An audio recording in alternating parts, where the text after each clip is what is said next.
Hello everyone, welcome to Edu Imprints. This is Tarun Kapoor. So today we are going to start legal current affairs of November 2020.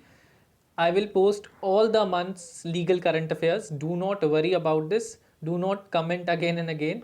ठीक है तो I will post all the videos. Do not worry about this. So let's start.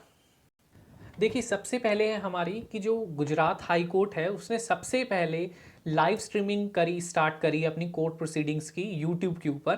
पहली high court है, ठीक है। So do remember this. अब देखिए आपको जब आप लो एंट्रेंस देने चाहेंगे तो उसे एक दो दिन पहले सभी जितने भी हाई कोर्ट्स हैं उनके चीफ जस्टिस, ठीक है, और चीफ मिनिस्टर्स, गवर्नर्स, ठीक है, जो स्टेट्स के हैं और जो इंपॉर्टेंट पोस्ट होल्डर्स हैं उनके सभी के नाम एक बार दोबारा से देख लेना सर्च करके, बिकॉज वो चेंज हो एक दो दिन पहले चेंज हुआ है, मान लीजिए 10-15 दिन पहले, और आपने प्रीवियस करंट अफेयर्स में पढ़ा है तो थोड़ा सा चेंज हो जाता है। तो एक बार इनको दोबारा से रिवाइज करिएगा। चीफ जस्टिस को तो बहुत ज़रूरी है, ठीक है।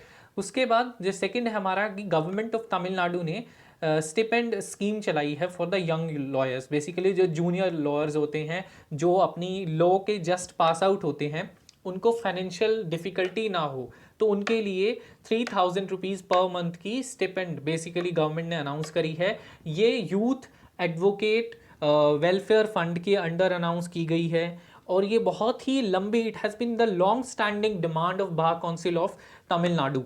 Okay, so to overcome the financial difficulty of the junior young lawyers. Next हमारा है Amy Coney Barrett, appointed as जज of US supreme court. So I think मेरा इतना इंपॉर्टेंट नहीं है because I have seen in news many times this name, so I have included this. Maybe आ सके because ये legal ही है current affairs. Then है हमारा सुमंगल portal. Sumangal portal was announce और basically introduce by the Orissa government, ठीक है। अब उड़ीसा के चीफ मिनिस्टर कौन है? जैसे ही कोई स्टेट न्यूज़ में आ रही है तो आपको उसके चीफ मिनिस्टर देखना है, उसके गवर्नर देखना है, तो वो ज़रूरी है, ठीक है, और चीफ जस्टिस उसके स्टेट का। तो सुमंगल पोर्टल जो है बेसिकली इंट्रोड्यूस किया गया है by the Orissa government to encourage intercaste marriages. Intercaste marriages ताकि उनको एक हेल्प करी जा सके ऐसे कपल्स की, उनको एनकरेजमेंट करने के लिए और उसको इंसेंटिव बेसिकली उसको इंसेंटिवाइज करने के लिए जो पहले 1 लाख रुपए मिलता था इंटरकास्ट मैरिज करने पर उसे 2.5 लाख रुपीज़ कर दिया गया है बाय द उड़ीसा गवर्नमेंट, ठीक है। नेक्स्ट यशवर्धन के सिन्हा को न्यू चीफ इंफॉर्मेशन कमिश्नर बनाया गया है। किसके प्लेस के ऊपर बनाया गया है? बीमल जुल्का नाम था पहले, उनको उनके प्लेस के ऊपर अब इन्हें बनाया गया है, यशवर्धन के सिन्हा को। उसके बाद 18 टेररिस्ट डिक्लेयर किए गए हैं बाय द सेंट्रल गवर्नमेंट।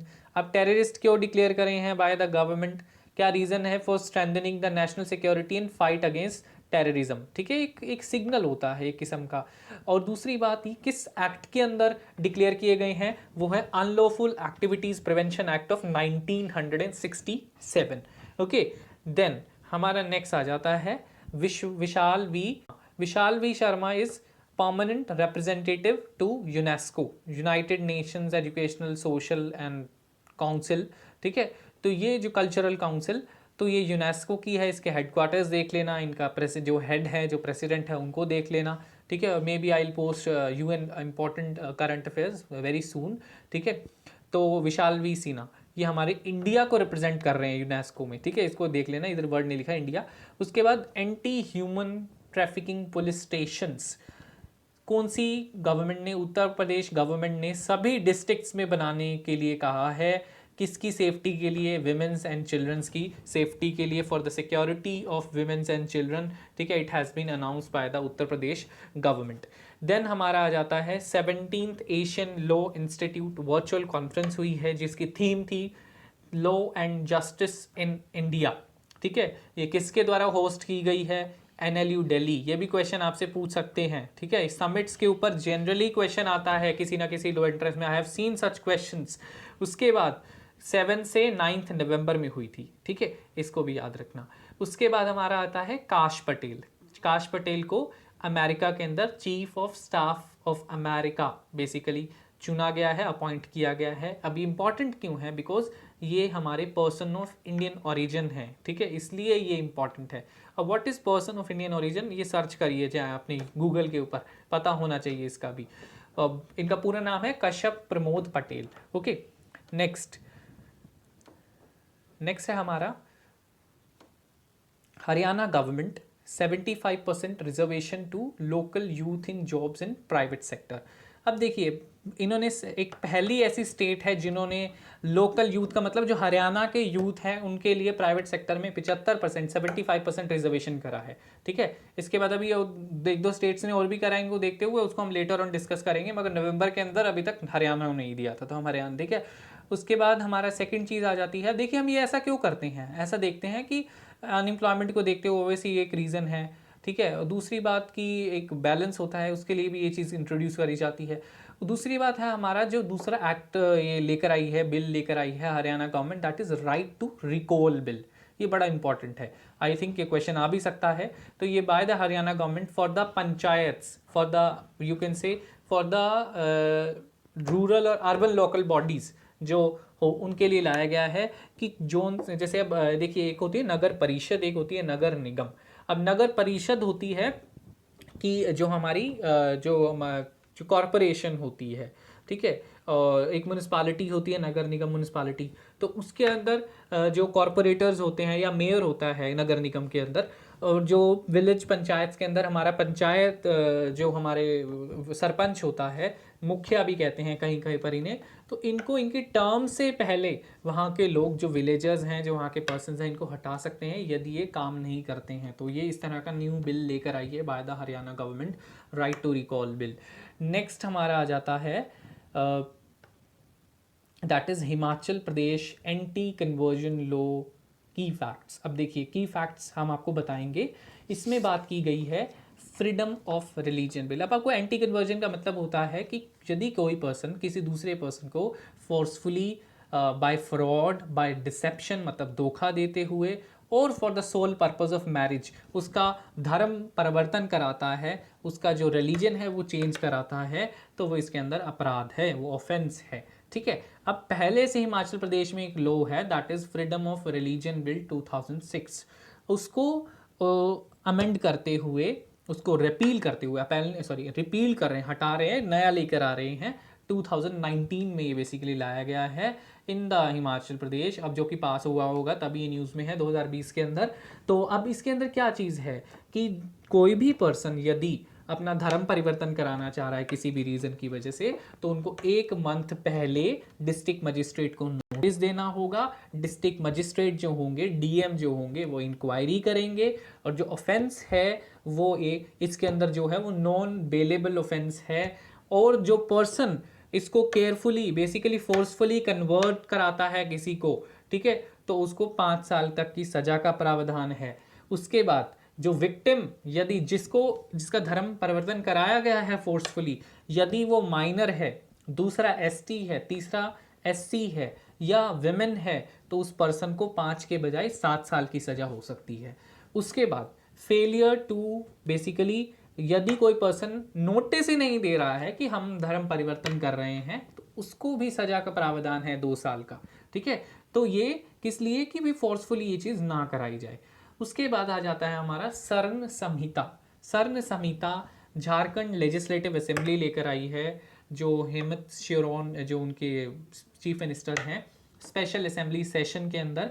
अब ये जो हमारे ये हैं क्या बोलते हैं जो हमारे शरण संहिता है, अब शरण संहिता एक आदिवासी कम्युनिटी है जो शरण है। सरना मतलब होता है वर्शिपर ऑफ नेचर। वो कहते हैं कि शरण, ये यहाँ के शरण लोग हैं, हम हिंदू रिलीजन में नहीं आते, हम किसी ऑर्गेनाइज्ड रिलीजन में नहीं काउंट होते हैं, हम हिंदू नहीं हैं, हम नेचर को मानते हैं, हमारी एक अलग आइडेंटिटी है, तो हमारे रिलीजन को एक अलग रिकग्नाइजेशन मिलना चाहिए। तो उसके लिए ये शरण संहिता रिलीजन कोड लेकर आई है वहाँ की झारखंड असेंबली, और और ये एक लॉन्ग स्टैंडिंग डिमांड है उनकी। ठीक है, और इससे अब देखिए, अब इससे रिलेटेड जो हमारा एक नया शेड्यूल है कि जो हमारा शेड्यूल 5 है कॉन्स्टिट्यूशन का, जो बात करता है हमारे शेड्यूल्ड एरियाज और शेड्यूल्ड ट्राइब्स की। ठीक है, तो वो इंपॉर्टेंट है, आपको ध्यान देना है। शेड्यूल 5 आपको याद करना है कि किससे रिलेटेड है। तो ये हमारा शरण संहिता रिलेटेड टू द एक किस्म की आदिवासी हैं, झारखंड लेजिस्लेटिव असेंबली लेकर आई है।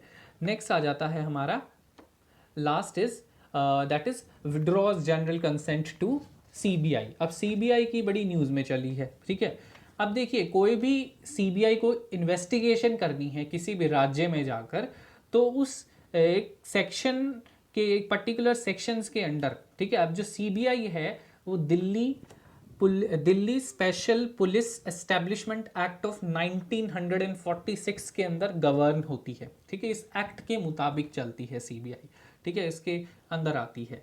मगर हम इसको ये नहीं कहेंगे कि सीबीआई एक स्टैट्यूटरी बॉडी है, ठीक है, इसको ध्यान रखिएगा। तो ये जो एक्ट है इसके अंदर ये आ रही है, तो उसके अंदर लिखा गया है कि यदि सीबीआई किसी और राज्य में जाकर किसी तरह की इन्वेस्टिगेशन करती है तो उसे उस राज्य की सरकार से परमिशन लेनी होगी। जैसे कि समझ लीजिए कि कोई ऐसा काम है जो राजस्थान में करना है इन्वेस्टिगेट, तो सीबीआई को वहाँ की राज्य सरकार से परमिशन लेनी होगी, ठीक है। तो ऐसे ही बहुत सारे राज्यों की न्यूज़ आई है कि जिन्होंने सीबीआई को मना कर दिया है कि हम आपको अलाउ नहीं करते हैं कि इस चीज़ को देखिए। जैसे पंजाब में लेटेस्ट, सबसे लेटेस्ट, उससे पहले झारखंड, केरला, राजस्थान, महाराष्ट्र कि छत्तीसगढ़, वेस्ट बंगाल, इन सभी स्टेट्स ने सीबीआई को मना कराया है कहीं ना कहीं। तो पंजाब के अंदर भी कुछ ऐसे केसेस थे रिलीजियस कन्वर्जन से लेकर, तो उसमें जो पंजाब ने कहा कि हम अपनी स्पेशल इन्वेस्टिगेशन टीम से पता करा लेंगे, हमें सीबीआई की जरूरत नहीं है, ठीक है, उन्होंने मना कर दिया।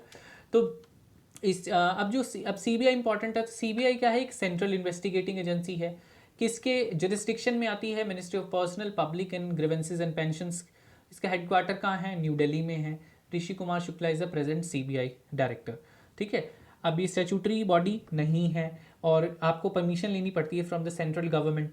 उसके बाद इट इज़ एग्जाम्प्टेड फ्रॉम ये हमारा जो आरटीआई है इसके अंदर नहीं आती है ये। आप जैसे आरटीआई में आप आरटीआई लगाएंगे, इन्फॉर्मेशन निकाल लेंगे, तो आप सीबीआई के बारे में पता नहीं कर सकते हैं, ठीक है।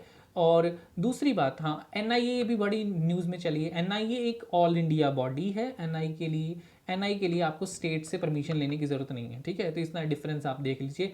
और ये जो डिसीजन है, जो बहुत सारी स्टेट्स ने सीबीआई को मना करा है, इसको चैलेंज भी किया गया था सुप्रीम कोर्ट में। तो सुप्रीम कोर्ट ने भी इस चीज़ के लिए मना कर दिया है कि भाई ये फेडरल स्ट्रक्चर के अगेंस्ट हो जाएगा यदि आप स्टेट्स के कंसेंट को नहीं लेते हैं बिफोर द इन्वेस्टिगेशन। तो ये स्टेट्स जीत गई हैं, ठीक है। So this is the current affairs, legal current affairs of November 2020.